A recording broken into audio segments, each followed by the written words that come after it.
Pops are usually one of two things, right? There are actually gases that will build up inside a joint. That's one reason you can get a pop out of a joint. Yeah, like the pressure felt like. Yes, but there are other people that get pops, they call pops, that aren't that.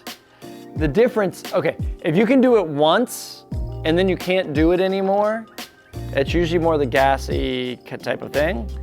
If it's something you're like, every time I move my thigh this way, it goes click, boom, boom, boom, and I can do it over and over and over again, there's not enough time for the gas to build back up. Like, that's not it.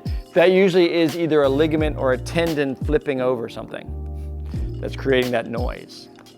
Yeah, if it just once, that's more of a gas pocket kind of buildup that builds up in there.